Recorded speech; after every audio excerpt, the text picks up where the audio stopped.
They where customers can connect to Metro, Pace, and a number of CTA bus lines.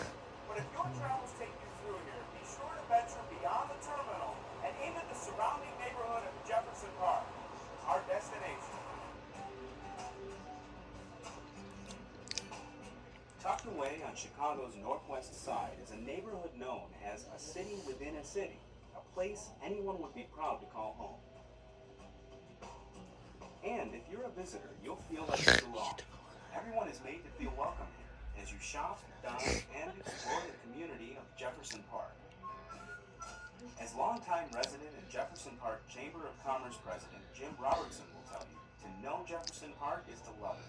So Jim, tell me what makes Jefferson Park such a great destination. The main thing is the people.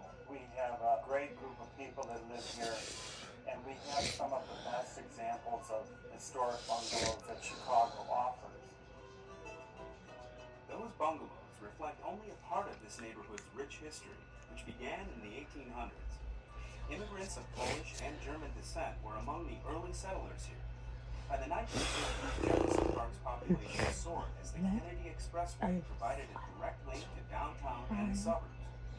And in the 1970s, it grew even more when the CTA constructed a major terminal, the Jefferson Park Transit Center, connecting to the CTA, Metra, and Pace. The major hub in the whole city of Chicago is the Jefferson Park Transit Center.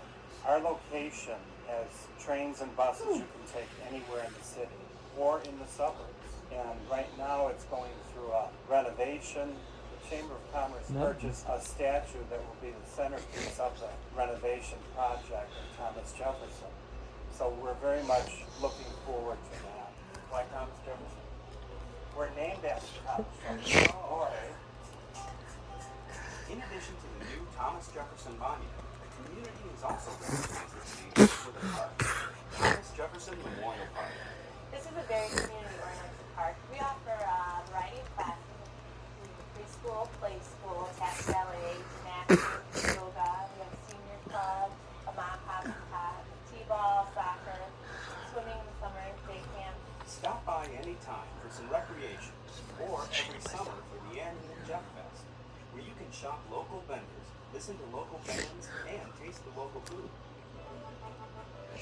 Another way to taste the local flavors is the Jefferson Park's annual Taste of Colonia, a celebration of the neighborhood's Polish influence.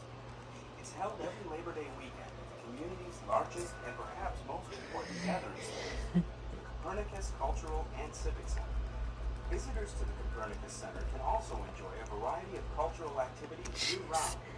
The center was founded here in Jefferson Park because of the concentration of Polish people. We renovated the large theater, which named now to 2006 theater, when the Symphony Orchestra from Warsaw was visiting. We sponsored the theater here as a rehearsal place. All events and programs at the Copernicus Center are open to the public. Even though Jefferson Park has evolved into a diverse city neighborhood, it's hard to ignore the Polish and German influence, so prevalent you can practically taste it. They're here for 33 years. 6620. At the Krakus Sausage Deli, you'll find Polish sausage, liver sausage, smoked sausage, 52 varieties in all, taste like no others. It's a family-known recipe, which we put in our product. You know, the pepper and salt is a normal thing, and garlic you would put in the sausage, but there's a few extra little bits that give it more of a zing, a little bit different. Krakus is among the most popular food establishments in Jefferson Park. And Hot Shots, here's your chance to fill up on some pool hall fun at Chris's Billiards. It's famous for playing a role in the Paul Newman Tom Cruise film, The Color of Money. Rack up some fun on one of 48 tables at this 35-year-old neighborhood mainstay. From indoor pool to outdoor fun, and great places to shop and eat, there is so much to experience in the neighborhood of Jefferson Park, and the CTA can get you there. Here's how. 91 Austin, 56 Milwaukee, 85 Central, 81 Lawrence, 81 W West Lawrence, 80 Higgins, 92 Foster, 56A North Milwaukee, 68 Northwest Highway, 85A North Central, 78 Montreux, and Blue Line. To sum it all up, and it has a lot of great people that live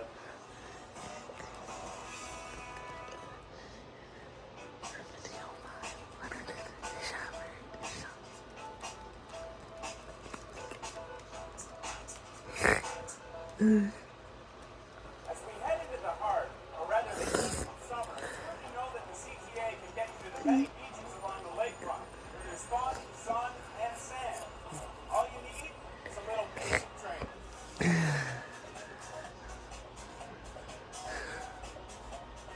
It's always the time of year Chicagoans eagerly anticipate. Summer in the city.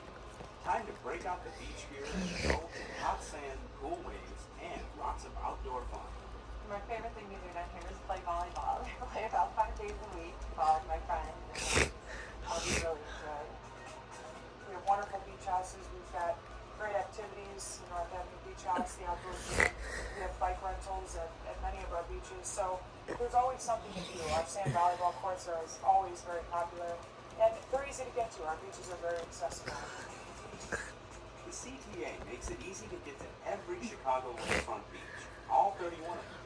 The CTA is a quick, easy, efficient way to get down to the lakefront without having to worry about Yum, parking, yum. without having to worry about having a car. I did the CTA because it was really cost effective. We were driving around, it would take hours in traffic. We came down here with 12 people. We kept it all in one car, so we all came down together and we all had fun. For added customer convenience, all of the CTA's rail lines and bus routes that lead customers to the lakefront are clearly listed in the Chicago Park District's new guide. It's essentially, an encyclopedia for the 26 miles of Chicago's lakefront. And this year it will be a 36-page full-color brochure that people can actually take with them, not only to use during the summer, but throughout the year. And there's something new to experience on Chicago's lakefront beginning this summer. Just a few steps south of the Adler Planetarium sits Northerly Island, a beautiful 91-acre respite, prairie grasses, beautiful pathways, and wildlife in a rather historic location. This has been here since the years of Daniel Burnham, who has actually been a large part of the way a lot of our parks on the lakefront have been designed. This used to be, as everybody knows, an airport, and I think it was the mayor's vision to turn this into a park that was free and open for everybody in the city of Chicago. Northerly Island is also where Chicago's second World's Fair was held in 1933 and 1934. There is an unbelievable history to this park that I think a lot of people probably don't know. And so we invite people when they do come down to visit the island itself to definitely stop by the terminal building and take a look at the exhibit. The former Meigs Terminal is now home to A Century of Progress, a photographic exhibition where history lovers can learn all about the vehicle. But nature lovers won't be able to get enough of the green grass, trees, and wildflowers. The pathways that we put in here at Northern Island are for everybody to use. What we have found is a lot of bikers come out here just to explore the island because they've never been able to do that before. I think a lot of the birders enjoy Northerly Island because this is on the migratory bird path, and so it does get a lot of activity in the spring and the fall. Bird watchers and fishermen are making And their way you to can go. Northerly Island. It's the newest site for the Perch Derby, a contest offering some Stay of the funnest up, shore wait. fishing in the city. We are having the Derby out here again this year. We have a fishing guy at the Chicago Park District by the name of Bob Long, who does fantastic fishing events for kids and adults alike. Northerly Island will also offer a new concert venue. The Lakefront Pavilion at Northerly Island will host family entertainment, concerts, and more. So come on out and enjoy the new Northerly Island and all of Chicago's celebrated beaches. And let the CTA.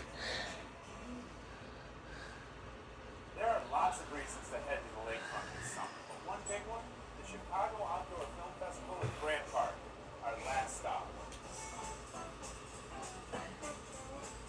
Set against the breathtaking backdrop of Chicago's skyline and the lakefront, classic films are projected on a 50 by 34-foot screen with state-of-the-art sound at the Chicago Outdoor Film Festival in Grant Park. This summer marks the 6th year for the Film Fest, a showcase not only for screen gems, but the city itself. And, as in years past, record crowds are expected.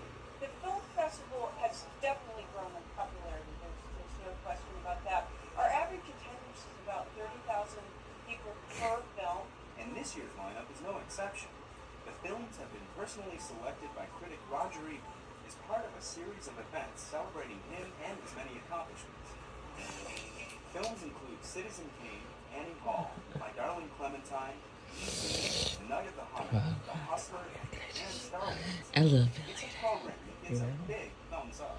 I like that there's an eclectic mix, that it's not just the most recent blockbuster.